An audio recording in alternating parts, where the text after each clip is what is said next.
এই পর্বে আমরা ইনলাইন স্টাইল এবং হেডার বা ফুটারে কিভাবে জেএস বা স্টাইল ইনজেক্ট করতে হয় সেটা নিয়ে আলোচনা করব। ওকে, তবে আলোচনা করার আগে চলেন আমরা একটু প্রবলেমটা বুঝি।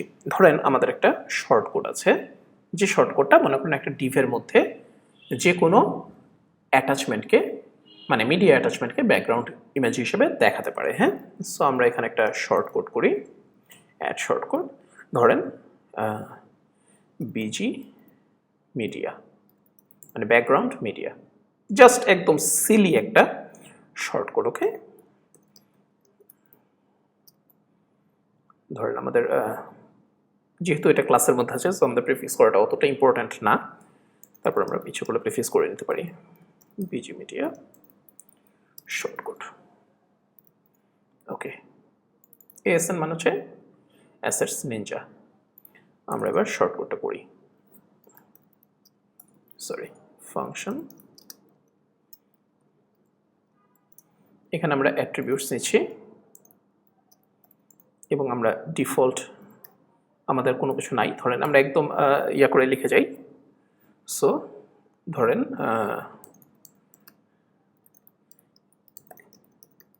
অ্যাটাচমেন্ট ইমেজ সোর্স হচ্ছে WP get attachment image source. আমরা মনে করেন অ্যাট্রিবিউটসের মধ্যে যে আইডিটা পাঠিয়েছি সেটা, এবং এটার সাইজ হচ্ছে মিডিয়াম। ঠিক আছে, এখন আমরা কি করব, আমরা আমাদের শর্টকট আউটপুট ইকুয়াল টু আমরা একটা হেয়ার ডক স্টাইল নেই, তিনটা, সরি ব্যাস। এখানে আমরা দিব হচ্ছে ডিভ স্টাইল, মনে করেন আমরা দিয়ে দিলাম হচ্ছে হাইট 300 উইথ 300 px আর হচ্ছে মনে করেন ব্যাকগ্রাউন্ড ইমেজ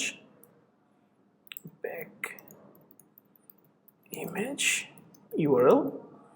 এইখানে আমরা এই যে আমাদের ইমেজ সোর্স আছে এটার পাথটা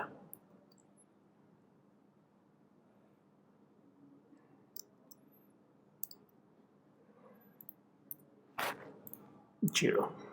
ঠিক আছে, ব্যাস আমাদের স্টাইল মনে করেন এখানে শেষ।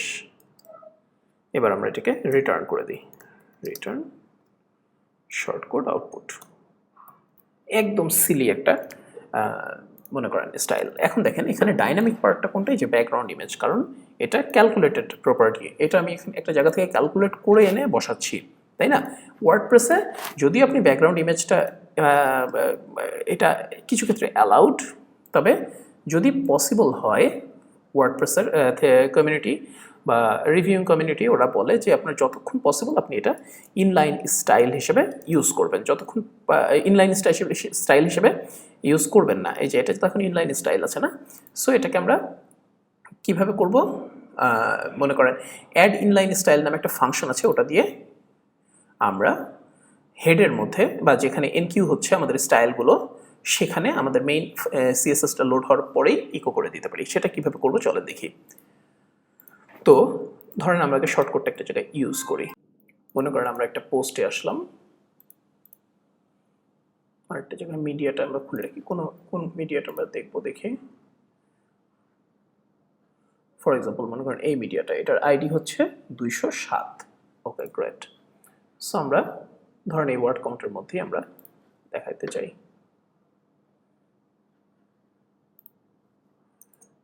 এখানে ধরেন আমরা এখন দেই যে busy media ID equal to 207।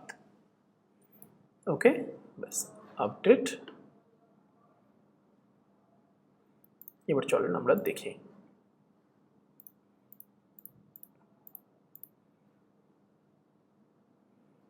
এই যে এটা এখন আমাদের ইকো হয়েছে, তাই না? আমরা যদি ইন্সপেক্ট করি দেখেন এই যে Depp style height with background image এখানে চলে এসছে। সো এটাকে আমরা এরকমভাবে না রেখে আমরা অ্যাড ইনলাইন স্টাইল দিয়ে ইউজ করতে চাই। সেক্ষেত্রে আমরা যেটা করব সেটা হলো মনে করেন ডিফের একটা আইডি দিলাম, ধরেন ফর এক্সাম্পল আইডি আমরা দিয়ে দিলাম মনে করেন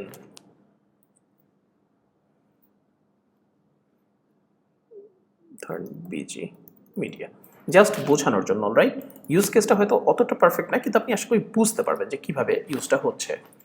তো বিজি মিডিয়া, এখন আমাদের যে মেইন সিএসএসটা আছে, আমাদের থিমের যে সিএসএস ফাইলটা আছে, assets public CSS main CSS, এখানে আমরা বিজি মিডিয়াতে দুইটা জিনিস নিয়ে আসতে পারি। একটা হচ্ছে height 300px with 300px, fine. কিন্তু আমরা ব্যাকগ্রাউন্ড ইমেজটা তো আর সিএসএস এর মধ্যে আনতে পারছি না। বুঝতে পেরেছেন না প্রবলেমটা কোথায়? সো আমরা এখান থেকে স্টাইলটা সম্পূর্ণটা ফেলে দিই।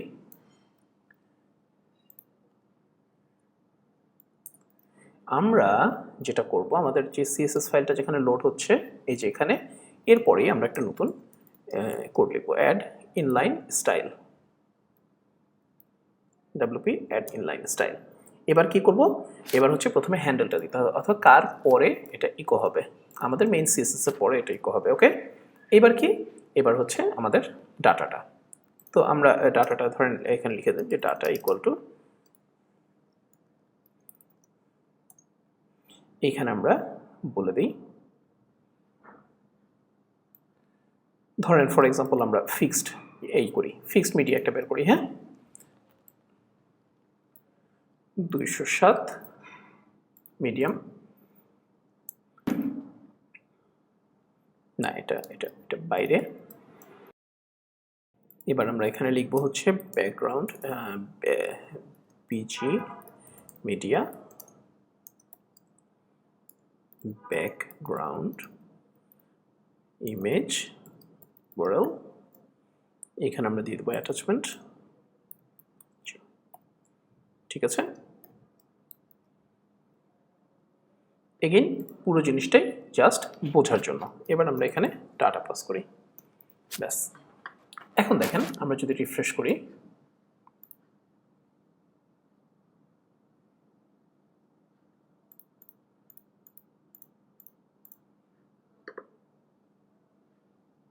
আচ্ছা এখানে এসেছে, আমরা একটুখানি ইন্সপেক্ট করে দেখি। আইডি বিজি মিডিয়া, আমাদের সোর্সে আমরা একটু আসি যে কেন আসে নাই সোর্স,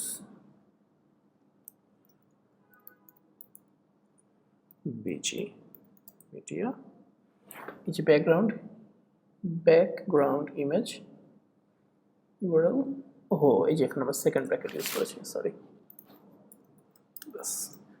এবার আমরা রিফ্রেশ করি, দেখেন চলে এসছে, এই যে চলে এসছে। এবং আপনি যদি সোর্সে দেখেন, এবার রিফ্রেশ করেন,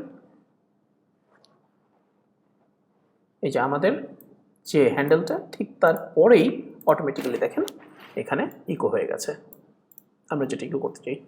সো এইভাবে আপনি চাইলেই কি করতে পারবেন, অ্যাড ইনলাইন স্টাইল দিয়ে যে কোনো সময় যে কোনো কিছুর সাথে যে কোনো হ্যান্ডেলের পরেই কিছু সিএসএস ইকো করতে পারবেন। ঠিক একইভাবে অ্যাড, মনে করেন আপনি এখানে যদি দেন ফর এক্সাম্পল এই যে আমাদের ASN More.js, হ্যাঁ, এরপরে যদি আমরা কোনো কিছু অ্যাড করতে চাই, অ্যাড ইনলাইন স্ক্রিপ্ট, এখানে আমরা দিলাম ধরেন ফর এক্সাম্পল এবং এখানে আমরা ডাটা কিছু দিই, ধরেন আমাদের এবার ডাটা ইকুয়াল টু,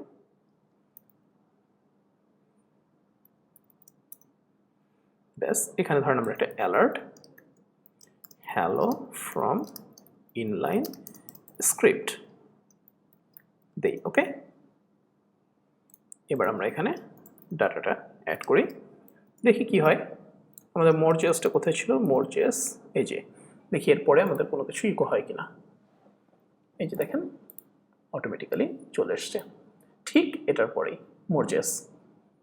সো আপনি বুঝতেই পারছেন যে কত সুন্দর, কত ইজি করে আপনি যে কোনো হ্যান্ডেল, যে কোনো জাভাস্ক্রিপ্ট ফাইলের পরেই যদি কখনো কোনো ডাইনামিকভাবে ক্যালকুলেটেড সিএসএস দরকার হয় বা ডাইনামিক জেএস দরকার হয়, সেটা আপনি অ্যাড ইনলাইন স্টাইল অথবা অ্যাড ইনলাইন স্ক্রিপ্ট এটা দিয়ে ইকো করতে পারবেন। ওকে, এবার দেখেন, এবার যদি আমরা রিফ্রেশ করি, আগে কি আসলো, এটা হচ্ছে মোর জেএসের, এই যে মোর জেএস থেকে এই দুটো আসলো হ্যালো ওয়ার্ল্ড পর্যন্ত। ওকে, এবার এই যে দেখেন hello from inline script. So that was it guys. আমার কাছে মনে হয় যে আপনারা এনজয় করেছেন, তাও জানাবেন কোনো প্রবলেম থাকলে। ওকে, অলরাইট।